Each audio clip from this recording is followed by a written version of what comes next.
Moi, j'aimerais d'abord vous délivrer une anecdote personnelle, si ça vous dérange pas, qui, je pense, est très révélatrice d'Olivier. C'est-à-dire, il y a un an, je cherchais à monter un sujet avec lui pour le magazine Gala, au sein duquel je suis journaliste, et j'avais les pires difficultés pour avoir une réponse de ses attachés de presse. Et un ami commun m'a donné son numéro de téléphone, et je lui ai dit, mais t'es sûr, il ne me connaît pas, il va se demander c'est qui ce mec qui cherche à le joindre. Et en fait, très spontanément, Olivier a répondu de façon charmante, presque étonné qu'on s'intéresse à lui, alors que c'est quand même quelqu'un qui a une vie très intéressante au-delà de ce que les médias présentent. Il vit notamment à Los Angeles, qu'on connaît moins en France, qui est un peu l'objet du livre, au cœur du livre, Louis Jourdan, le dernier French Lover d'Hollywood. Alors maintenant, faire une présentation plus officielle, vous dire que c'est peut-être le plus français des Belges, ou alors le plus belge des Français. Vous dire encore que c'est certainement l'un des plus fit, sexy, jeunes quinquagénaires, qui compte 25 ans de carrière déjà, plus de 25 ans de carrière, 30 ans de carrière carrément. Voilà, Olivier, on l'a d'abord connu comme le premier speaker masculin, je crois. Le dernier en fait c'était le dernier, j'étais le dernier. Le premier et le dernier en fait. Non, le premier c'était Patrick Simpson-Jones en 1981. Tout à fait. Mais ça remonte il y a longtemps, ça remonte, il y a 36 ans de ça. Mais moi j'ai été le dernier à présenter les programmes sur Antenne 2. Voilà, alors vous le connaissez plus certainement comme l'animateur, le présentateur de Fort Boyard, le maître des clepsydres. Et l'objet de cette conférence serait un peu de vous présenter Olivier comme auteur. Je ne sais pas si vous avez eu l'occasion de parcourir le livre, qui est un livre magnifique, totalement inattendu. Voilà, un livre superbement écrit et qui s'intéresse plus particulièrement à Louis Jourdan, acteur français, né à Marseille, découvert par Marc Allégret, et qui est parti à la conquête d'Hollywood au milieu des années 40 et qui a exercé son charme, puisqu'on le présentait comme un French lover pendant plus de 30 ans, je crois, 30-40 ans. Voilà, alors d'abord, première question, Olivier. Je crois que pour pas mal de gens, Louis Jourdan, c'était un nom un peu oublié. Qu'est-ce qui fait que tu t'es intéressé à Louis ? Je ne sais toujours pas pourquoi j'ai voulu m'intéresser à Louis Jourdan. C'est très étrange, peut-être que ça vous est arrivé dans votre vie aussi, à un jour, alors que la personne soit connue ou inconnue, d'ailleurs ça ne change rien à l'affaire, un jour soit vous avez vu de loin quelqu'un, soit vous avez entendu parler de quelqu'un, et cette personne, il vous semble comme important pour vous de devoir la rencontrer. Et Jourdan, c'était plus que même le rencontrer. J'avais le pressentiment que si je rencontrais cet homme, ça allait changer des choses chez moi. Et je ne savais pas quoi. Et d'ailleurs, si je suis très honnête, depuis que j'ai connu Louis Jourdan et depuis qu'il est mort, je ne sais toujours pas exactement ce que ça a changé en moi, mais je sais que ça a changé des choses en moi. Et je vous dis ça parce que je ne veux pas botter en touche par rapport à la question que tu me poses, mais je ne sais pas réellement pourquoi j'ai eu envie un jour d'aller à la rencontre de cet homme. C'était un mystère en fait, cet homme pour moi. Est-ce que peut-être, pour expliquer, peut-être que les gens ne le savent pas, tu t'es intéressé au théâtre avant la télé, tu as suivi des cours au cours Florent, je crois. Tout à fait. Est-ce que ça a une incidence sur l'intérêt que tu pouvais porter à cet homme ? Non, mais c'est certain que il y a une anecdote que je relate dans le livre, c'est qu'à la fin des années 80, quand j'étais étudiant chez Florent, ma professeure d'art dramatique, qui était une merveilleuse professeure et dramaturge également, parce qu'elle a signé quelques pièces, qui s'appelait Denise Bonal, qui est décédée il y a quelques années maintenant. Denise m'avait dit, je présentais une scène de Fantasio de Musset, et à la fin de ma scène, j'étais bien sûr très en attente de ses critiques et de ses remarques pour continuer d'apprendre. Et elle m'a regardé, c'est une femme très tendre avec moi, donc ce qu'elle m'a dit, et que je vais vous relater, n'est absolument pas méchant dans sa bouche, mais elle me dit, écoute, là aujourd'hui, plus que jamais, c'est flagrant, tu as deux très gros problèmes. C'est même pas deux problèmes, c'est même pas deux gros problèmes, c'était deux très gros problèmes. Alors en français, ce qu'il y a de bien quand même, c'est que les mots ont une signification. Donc si vous voulez, j'étais tout d'un coup chargé d'un truc épouvantable. Quels étaient donc mes deux très gros problèmes? Et elle enchaîne en me disant, tu joues comme Cary Grant et tu as les élégances de Louis Jourdan. Et donc on est à la fin des années 80, et elle dit, le problème c'est qu'on n'a plus du tout envie de ça aujourd'hui en France. Donc tu ne vas pas travailler tout de suite. Et moi je me suis dit, elle est en train, j'avais 20 ans, 21 ans. Je me dis, elle me traite de... Je suis un ringard, j'ai même pas commencé à jouer, je suis déjà ringard. Alors je dis, donc je suis un ringard, et elle me dit non. Elle dit, t'es pas un ringard, tu es hors du temps. C'est autre chose. Et le problème c'est que cette autre chose n'a pas cours pour le moment. Donc tu vas attendre. Elle n'a pas eu tort, c'était en 88. On est en 2007 et j'attends toujours. C'est pour dire que les deux très gros problèmes continuent de peser énormément. Mais sorti de cette anecdote, donc Jourdan est venu à ce moment-là. Jourdan était venu avant comme gamin, et quelques films passaient à la télévision. J'ai dû en voir 2 ou 3 de Louis. Et puis au cinéma, j'avais vu, parce que là, c'était en 82, 83 quand le film est sorti en Belgique et en France. C'était Octopussy avec Roger Moore. Il jouait le méchant. Et dans lequel il jouait le méchant, il jouait Kamal Khan, un des plus méchants d'ailleurs dans la série des James Bond avec Roger Moore. Mais est-ce que c'est ça qui explique qu'en 88, on me dit que j'ai les élégances de Jourdan et qu'en 2010, quand je deviens résident permanent à Hollywood, je vais frapper à sa porte parce que je trouve enfin l'adresse où il était? Je pense que c'est un raccourci. Je ne sais pas en fait réellement. Et un soir où je mangeais avec Jourdan chez lui, je lui ai dit, j'ai dit, mais Louis... Non, lui il m'a posé la question, il m'a dit, pourquoi vous êtes venu me voir? Pourquoi vous êtes venu vers moi? Et je dis, je ne sais pas. Et j'ai dit, vous, pourquoi vous avez accepté que je reste? Parce que quand la première fois que j'ai rencontré Louis Jourdan chez lui, cet homme vivait plutôt reclus. Pour ceux qui ont vu ce film avec Gloria Swanson, c'était un peu Sunset Boulevard. Un peu Sunset Boulevard. Non pas tant qu'il se soit jamais remis du passage du muet au parlant, parce que pour le coup, Louis a commencé sa carrière, le parlant existait déjà, mais parce qu'il vivait en effet dans un monde où le temps s'était arrêté. Et il m'a répondu, je ne sais pas non plus pourquoi j'ai accepté que vous reveniez. Alors on s'est regardé comme deux cons, et puis c'est lui qui a eu le dernier mot. Il m'a dit, mais en fait je crois qu'il y a des évidences dans l'existence qui ne s'expliquent pas. Et je pense que cet homme avait raison. Je pense qu'il y a des moments où en fait on n'a pas besoin d'expliquer les choses. Parce que c'est comme en amour ou en amitié. Pourquoi serions-nous tentés d'expliquer pourquoi on aime telle personne, amoureusement ou amicalement? Il n'y a pas de raison d'expliquer ça, tout ça n'est pas cartésien, c'est ainsi. Alors je vous dis ça parce que pendant que j'écrivais mon livre, et pendant que je faisais la promotion depuis quelques semaines, quelques mois maintenant, je me suis rendu compte que peut-être qu'en fait, quand je traversais les collines d'Hollywood pour aller vers sa maison et pour passer ces longues heures avec lui, peut-être qu'en fait j'avais rendez-vous aussi avec moi. Et ça je ne le savais pas au moment où j'ai voulu le rencontrer. Vous m'ôtez les mots de la bouche parce que ça allait être une question. On se tutoie en fait. Oui, c'est sûr.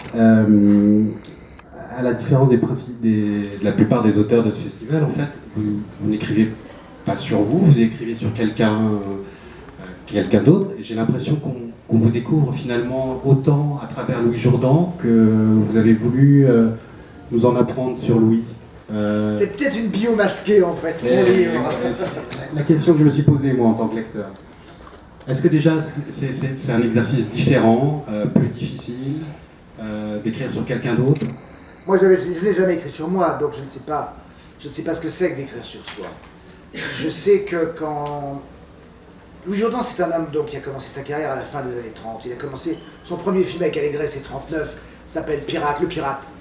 C'est un film qui est avorté à peine, quelques jours à peine après le début du tournage, parce que c'est la déclaration de guerre. Puis ensuite, c'est le cinéma d'occupation. Louis va travailler pour la Continentale, entre autres. Il y aura eu beaucoup de choses qui auront été écrites sur ce cinéma-là, puisque la Continentale était une compagnie française, certes, mais qui avait été créée par Goebbels, et donc l'Allemagne était derrière la Continentale. Louis était un jeune homme, il ne s'est pas posé ces questions-là, d'autant que chez les Gendres, puisqu'il s'appelait Gendre avant de s'appeler Jourdan, qui est son pseudo, qui est le nom de sa maman, la résistance a été comment dire, très présente, à la fois chez le père de Louis et chez l'un de ses frères. Et Louis y a participé plus du bout des doigts que ce qui n'a été dit après-guerre concernant sa propre personne. Mais ce que je veux dire par là, c'est que Jourdan, donc, c'est quelqu'un qui a fait partie de la génération des Jean Marais à l'époque, pour ceux qui... plus jeunes dans cette salle, ne voient pas trop ce qui étaient les figures emblématiques de cette époque-là. Mais il y avait aussi Alain Cuny, il y avait Marshall. C'était cette génération-là de jeunes gens qui étaient d'abord plutôt bien fait de leur personne, et puis qui Les montaient, jeunes cette premiers. génération. Voilà, c'est les jeunes premiers qui montaient. Et Jourdan n'était pas non plus dominant là-dedans. D'ailleurs, la presse était même parfois dure avec lui dans les articles qui sortaient pendant les années de guerre et juste après-guerre. Et je crois d'ailleurs qu'à la base, il n'envisageait pas du tout d'être acteur. Il a commencé assistant réalisateur. Il a commencé assistant réalisateur, mais sa grande envie, c'était quand même d'être à l'écran, mais il voulait être à l'écran à Hollywood. La France l'intéressait peu, parce qu'il vivait, après être né à Marseille, il est parti vivre à Cannes avec son père et sa mère, et que son père gérait le Grand Hôtel de Cannes. Ici, à Marseille, son père était le gérant de l'hôtel de Noailles, qui aujourd'hui est un commissariat. Mais à l'époque, c'était un hôtel qui était un hôtel, Louis m'a montré des photos de l'hôtel de Noailles, c'était absolument sublime. Il y avait des drapés partout, les vieux parquets en chêne, enfin c'était super. Quand on pense que maintenant c'est une guérite pour commissariat. Enfin, tout ça pour dire que quand il était au Grand Hôtel à Cannes, c'est là où les élégantes, bien sûr, de Philadelphie passaient, les élégantes de Londres et de Southampton, mais il y avait aussi les comédiens et les comédiennes françaises qui venaient pendant la période d'hiver, qu'on appelait les hivernants, parce qu'en fait, la saison haute sur la Riviera, vous savez, dans les années 20-30, c'était l'hiver, ça n'était pas l'été. Enfin, 20-30, à partir des années 30, ça a commencé à changer, au début des années 30. Donc, je vous dis tout ça pourquoi? Parce que Louis, en gros, quand il arrive à Hollywood, c'est pas une immense star en France. C'est pas Gabin qui arrive à la fin des années 30 à Hollywood. C'est pas Michel Morgan qui est déjà une grande vedette. Pas comme une immense star, mais qui est déjà une grande vedette. C'est un jeune homme, il a 24 ans quand il arrive là-bas. Et je vous ai fait toute cette grande digression parce qu'en fait, Jourdan est quelqu'un qui n'a pas été un comédien qui a marqué l'histoire du cinéma, certes. D'ailleurs, c'est ça qui est très bizarre, parce que j'aurais pu me dire, tiens, je vais m'intéresser plutôt à quelqu'un qui a marqué l'histoire, je vais faire un énième bouquin sur Brando, ou sur James Dean, je vais lire plein de bouquins, puis je vais faire un résumé de tout ça, et ça va faire un truc pour moi. Et ça ne m'intéressait pas. Ce qui m'intéressait, donc, comme je l'ai dit tout à l'heure, c'est d'aller vers cet homme sans savoir pourquoi, mais je savais qu'il y avait un truc derrière, et j'ai découvert qu'il y avait bien d'autres choses que simplement le comédien qu'il avait été, et qu'il était d'ailleurs toujours, même s'il était à la retraite. Et puis je vous ai fait cette digression aussi parce que, par rapport à moi, par rapport à cette bio cachée, Excusez-moi, il y a quand même une symétrie des parcours. Louis Jourdan, français, qui débarque à Hollywood. Olivier Mine, belge, qui fait carrière en France. Et puis qui part à Hollywood. Mais voilà. Tu sais, moi je suis pas parti à Hollywood pour être comédien. Lui il partait avec un contrat de 7 ans, moi je suis parti qu'avec mes yeux pour pleurer. C'est-à-dire que tu avais une compréhension du personnage de... Non, mais il y avait une compréhension du déracinement aussi. Voilà. Parce que Louis est resté marseillais jusqu'au bout. Et sur les derniers mois de sa vie, quand on parlait de Marseille, l'accent revenait. Et un accent merveilleux parce que c'était un accent qui n'était pas altéré. C'était l'accent des débuts, l'accent qui s'est employé à gommer quand il était chez René Simon, parce que à l'époque, malheureusement, quand on venait du Sud et qu'on voulait faire une carrière nationale, il fallait qu'on gomme tout ça. Certains avaient réussi à traverser le truc, c'était Fernandel, c'était Rému, mais pour 2, 3, 4 exemples, combien d'autres, en fait, s'étaient astreints à gommer leur accent. Et Louis a fait partie de ceux-là. Mais en fait, cet accent est toujours resté, camouflé comme la braise sous un tas de cendres. Et c'était très émouvant d'ailleurs, parce que quand il me disait la voix qui n'était pas tremblante, mais qui était une voix habitée, et qui me disait « Mais Marius, c'est moi !» Parce que je lui disais « Pourquoi vous n'avez pas joué dans des adaptations d'œuvres de Pagnol ?» Il me disait « Un jour, Hollywood a voulu faire un film sur l'œuvre de Pagnol, ils m'ont envoyé l'adaptation qui était misérable, il dit j'ai laissé tomber, je n'ai pas fait le film, et le film s'est fait plus tard avec d'autres comédiens. Il me dit mais, parce que tout simplement il me dit moi je suis Marius, je dis je suis pas prétentieux quand je dis ça, me disait-il, je suis Marius. Et c'est vrai que quand il me parlait, j'avais en effet le sentiment que j'étais face à Marius. Je pense qu'il ne se trompait pas quand il disait ça. Parce que Jourdan n'était pas un ringard, Jourdan c'était un vieux monsieur quand je l'ai rencontré, qui ne faisait plus rien certes, mais qui était dur avec lui-même, était dur avec les autres, dans son jugement parfois, dans les œuvres qu'il avait fait. Assez abrupt dans sa façon. Très abrupt, c'est vrai, très tranchant, mais c'était pas quelqu'un qui nourrissait du ressentiment parce qu'il aurait tant aimé être celui qu'il n'avait pas été. Je crois qu'il y a eu des regrets de ne pas avoir fait plus que ce qu'il n'a fait, parce qu'il a fait beaucoup de films romantiques. Comme c'était le French Lover, il a fait des films, comme il me dit, on m'a demandé de gazouiller à l'oreille des femmes. Ça ne m'intéressait pas, ça. Ce qui m'intéressait, moi, c'était de jouer dans des rôles profonds, torturés, des rôles différents de moi, des psychopathes, des névropathes. Ce qu'il a fait d'ailleurs dans un film avec Doris Day qui s'appelle Julie, à la fin des années 40, mais malheureusement ce film n'a pas eu de succès, Hollywood n'a pas désiré continuer. Mais pour terminer parce que je fais des longues digressions, excusez-moi, je fais des phrases très longues, et en plus il y a un moment donné où même moi je ne sais plus ce que je dis. Vous m'avez posé une question, donc il y a 2 heures à peu près, sur... La symétrie des parcours. Voilà, sur la symétrie des parcours, et sur, est-ce que c'est pas une enfin s'il n'y a pas de moi là-dedans. Alors, il y a de moi là-dedans, parce que d'abord je parle de ma relation à cet homme, et de nos échanges, qui voilà, n'ont pas toujours été une mer tranquille, ça a souvent été parfois pas violent, mais un peu tendu. Mais c'est ce qui est intéressant d'ailleurs dans le roman, parce que ce roman biographique, vous racontez en fait comment vous l'avez apprivoisé aussi. C'était un peu une bête sauvage. Un peu une bête sauvage. C'était un peu une bête sauvage, mais une bête sauvage dans le sens où... Ou un monstre sacré.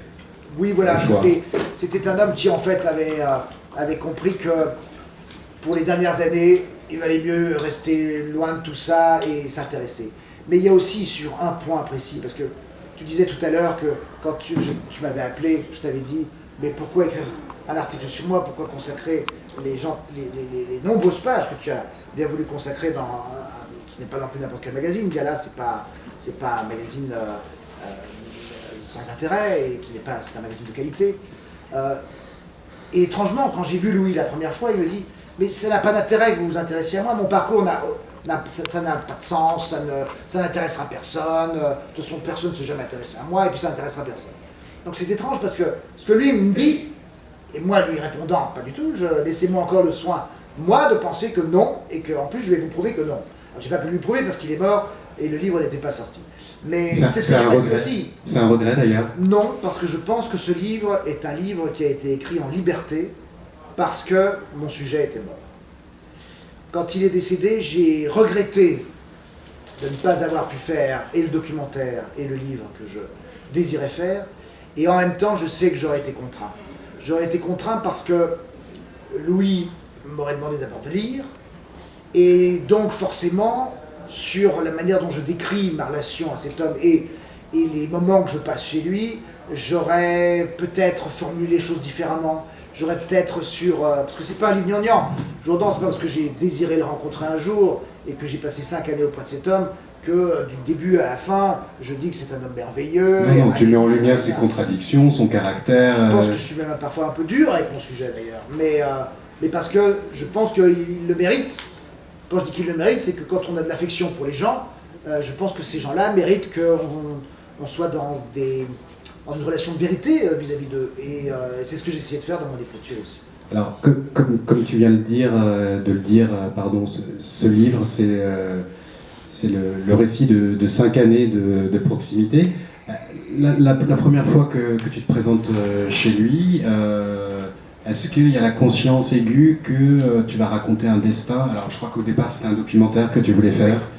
À partir de quel moment tu t'es dit, c'est la matière d'un roman? Alors, c'est bizarre que tu dises roman parce que c'est une biographie. Oui, mais moi je l'ai vraiment lu comme un roman biographique, dans le sens, voire même initiatique. Je t'ai déjà dit le mot, parce que c'est le récit d'une rencontre, et il va t'apporter des réponses qui je pense, sont constructives pour n'importe qui aujourd'hui. C'est une réflexion sur un parcours, sur la célébrité aussi, sur laquelle on fantasme beaucoup, souvent, et qui finalement est un écueil qui peut empoisonner la vie. Ce qui est sûr, c'est que quand je le rencontre la première fois, je ne savais pas... Normalement, je ne devais pas le rencontrer, pour tout vous dire. J'avais écrit une lettre pour exposer mon projet de documentaire et de bouquin. Parce qu'un de mes potes à Los Angeles avait son numéro de téléphone, l'avait appelé, et Louis l'avait envoyé balader en lui disant non, mais je ne veux plus avoir affaire aux journalistes, je ne veux plus avoir affaire à l'industrie, il appelait ça l'industrie. Il appelait Hollywood la fabrique, the factory. The factory, ouais. Et donc, comme c'était une fin de non-recevoir, l'ami avait réussi à dealer au téléphone, au moins que je puisse écrire une lettre à cet homme pour lui exposer mon projet. Donc, connaissant son adresse, je me suis dit, je méfie des postes américaines, je vais mettre l'enveloppe dans la boîte aux lettres. Et au moment où je veux mettre l'enveloppe dans la boîte aux lettres, j'ai une intuition, une voix qui me dit, fais pas ça, il ne le lira jamais. Donc au moment où j'allais la lâcher, je la reprends, et je vais frapper à la porte. Et je me dis, je vais la remettre à la personne qui m'ouvrira. Je ne pensais pas que ce serait Louis. Et d'ailleurs, ça n'a pas été Louis, c'est une petite dame qui ouvre la porte. Et je dis, Madame Jourdan. Et elle me fait, non, non, Madame Jourdan, non, Madame Jourdan. C'est en fait la bonne, qui était espagnole, et qui appelle Madame Jourdan. Mrs. Jordan, Mrs. Jordan. J'entends des petits pas feutrés qui arrivent au fur et à mesure, très lentement. Et je vois un oiseau pour le chat. Une petite dame toute frêle, enveloppée dans une robe de jour en soie japonaise, avec des motifs, des petites mules. Mais alors, je vais vous dire, une poupée. Et moi, comme je n'étais pas censé frapper à la porte, j'étais un peu comme aujourd'hui, mais j'étais en débardeur et en jean avec... il y avait plus de trous que de jean d'ailleurs. J'étais couvert de taches de sueur. Kik, c'était le nom de la femme de Louis Jourdan, devait bien déjà avoir à l'époque 90 ans. Et même si elle a toujours dit qu'elle était plus jeune que son âge. Et je pense que moi, j'aurais été une vieille dame de 90 ans avec un grand escogriffe comme ça face à moi, j'aurais fermé la porte tout de suite et j'aurais appelé 911, qui est les services de la police et des urgences en Amérique, pour demander à ce qu'on vienne tout de suite retirer la personne qui était devant chez moi. Et ça n'a pas été le cas. Elle m'a dit, qu'est-ce que vous voulez? Je lui ai dit, ben voilà, j'ai une enveloppe avec une lettre pour votre mari. Et au moment où elle me tend le bras pour prendre l'enveloppe, j'ai de nouveau cette intuition qui me dit, donne pas ça à cette femme, elle la donnera jamais. Donc je reprends l'enveloppe, et elle me dit, peut-être voudriez-vous la lui remettre en main propre? Et je fais, oui madame, ce serait sans doute mieux. Pourquoi est-ce que je dis oui? Pourquoi tout ça? Je ne sais pas. Je vous ai dit que... Pourquoi elle accepte? Et pourquoi elle accepte, oui. La porte se referme derrière moi, et pendant 5 ans, j'étais entré dans un monde où le temps avait suspendu son vol, comme dit l'expression consacrée, où c'est vrai que c'est pas que tout était figé, parce que cette maison vivait, mais il y avait quelque chose qui était de l'ordre de l'intemporel, en fait. Et puis un peu crépusculaire aussi. C'était un peu crépusculaire, mais c'était crépusculaire, et en même temps, qu'est-ce qu'on s'est marré aussi dans cette maison. On s'est marré, qu'est-ce qu'on a ri. Parce que Jourdan était un homme très drôle, et puis Kirk Douglas, qui venait de temps en temps, était un homme très drôle. Et puis les anecdotes aussi. Et puis les anecdotes qu'il pouvait raconter étaient croustillantes. Des tournages avec Liz Taylor qui vire vraiment la guerre des tranchées. Il y a eu une guerre de tranchées entre Elizabeth Taylor et la femme de Louis Jourdan, parce que la femme de Louis Jourdan était persuadée que Jourdan allait coucher avec Liz Taylor. Je pense qu'il a eu tort de le penser, parce que je ne pense pas que ça a été le cas, parce que je pense que Liz Taylor a tout de suite détesté Louis Jourdan.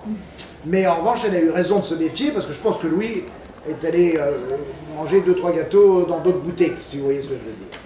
Mais même si lui s'en est toujours défendu, parce que on a beau être un vieux comédien, on aime bien quand même, en se disant qu'éventuellement des choses vont être écrites, on aime bien se dire que si une légende doit être écrite, ou une histoire doit être écrite, autant qu'elle soit écrite dans le bon sens et pas dans le mauvais.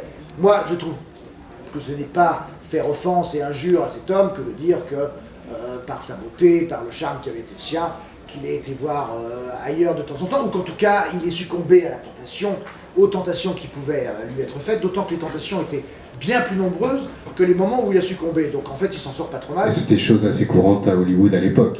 Oui, Hollywood, mais aussi à Paris, à Rome, dans toutes les villes où on jouait, où on tournait. Et ne parlons même pas de Londres. Donc tout ça pour dire que,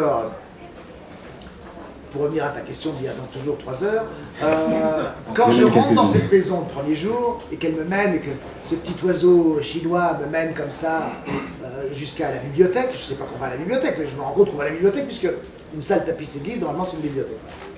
Et c'est dans cet endroit, entre autres, que je vais rester pendant 5 ans. Je passerai aussi beaucoup de temps dans le lit de Louis, parce qu'il recevait souvent dans son lit aussi. Mais dans cette bibliothèque, je me suis rendu compte, dès le premier jour, et très rapidement les jours qui ont suivi, que si c'était ça son royaume, dans toute cette grande maison, il y avait un endroit, la salle du trône, on va dire, c'était sa bibliothèque. Parce que dans cette bibliothèque, il y avait à la fois tous les livres qui composaient son panthéon, et qui étaient des livres qui l'avaient accompagné depuis les années 30, mais il y avait aussi tous les disques, tous les vinyles qu'il écoutait religieusement depuis ces années-là. Et j'étais en fait au cœur à la fois de la psychologie de cet homme, mais au cœur de ce qui allait faire que des choses allaient entrer en résonance par rapport à moi, et que les rendez-vous que j'évoquais avec cet homme, qui étaient aussi des rendez-vous avec moi, allaient m'apparaître de plus en plus clairement au fil du temps.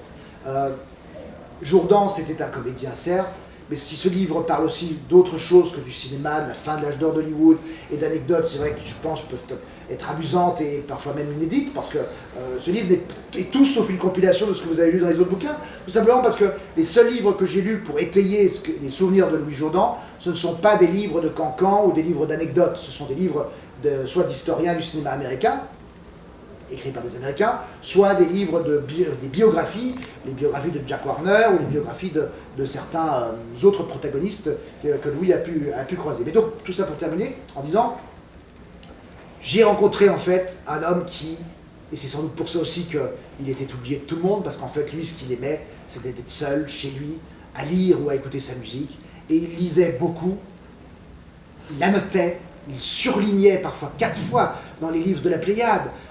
Les livres de la Pléiade, pour tous ceux qui en ont déjà lu, c'est du papier Bible, c'est tout petit. Il pouvait, avec une règle fine, donc il s'était appliqué, il pouvait souligner 3 ou 4 fois certaines phrases de Schopenhauer, de Monterland, de Sartre, peu importe. Parce qu'il faisait après des références avec des renvois sur les premières pages qui sont toujours vierges pour réécrire des mots. Parce qu'en fait, c'était un archéologue. Il cherchait, à travers ces œuvres-là, dans ces œuvres-là, sous les mots, à côté des mots, entre les phrases, il cherchait un secret. Ça a été un archéologue de la vie. Alors vous allez me dire, c'est bien beau une existence comme ça, où on est là, dans ses pensées, dans ses trucs, ça n'a pas beaucoup d'intérêt. Mais il faut tout pour faire un monde. Louis Jourdan, c'était aussi ça. C'était un homme qui cherchait le secret de la vie, le secret de ce qui aurait pu lui expliquer ou lui faire renoncer à l'idée que l'absurdité de la vie était en fait désespérante.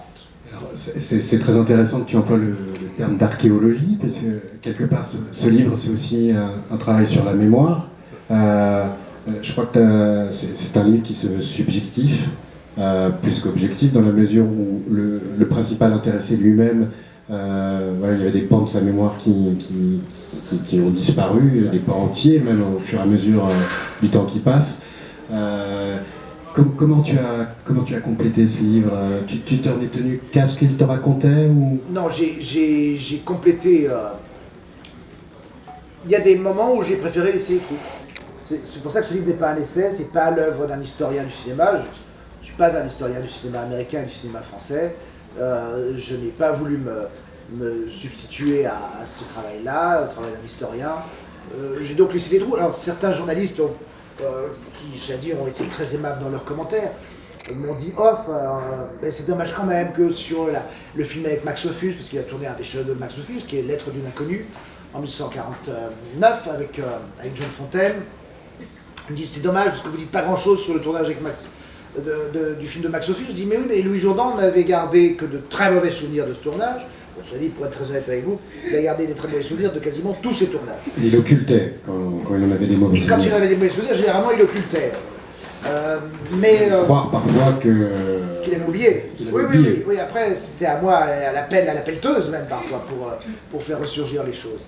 Mais donc j'ai préféré laisser les trous. Et pour le reste, j'ai comblé grâce d'abord à la presse, c'est-à-dire que j'ai relu des articles de presse de ces années-là. J'ai retrouvé les archives du New York Times, du LA Times, du Hollywood Reporter, de Variety, de tous les magazines qui couvraient l'actualité, qui continuent d'ailleurs de couvrir l'actualité du cinéma ou du théâtre en Amérique.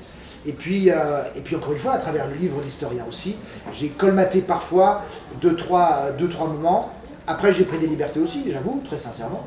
J'ai pris des libertés en reconstituant des dialogues, parce que je ne voulais pas que la biographie soit uniquement un ouvrage factuel où on passe d'une année à l'autre en disant « et alors après, en 49, il fait ci, il fait ça ».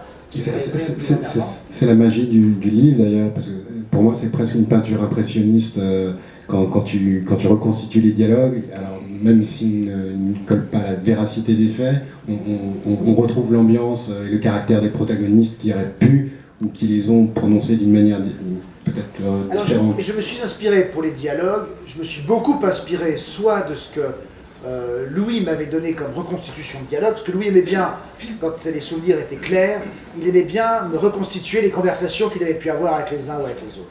Et ça me faisait bien marrer, ça d'ailleurs, parce que c'est pas quelqu'un qui imitait, mais par la simple intonation de sa voix ou les mots qu'il choisissait, je sentais bien comment il pouvait ainsi définir, dessiner la personnalité de celui ou celle qui était face à lui. Quand il parlait de John Crawford, ou quand il parlait de James Dean, qu'il a eu maille à partir parce qu'il n'a pas tourné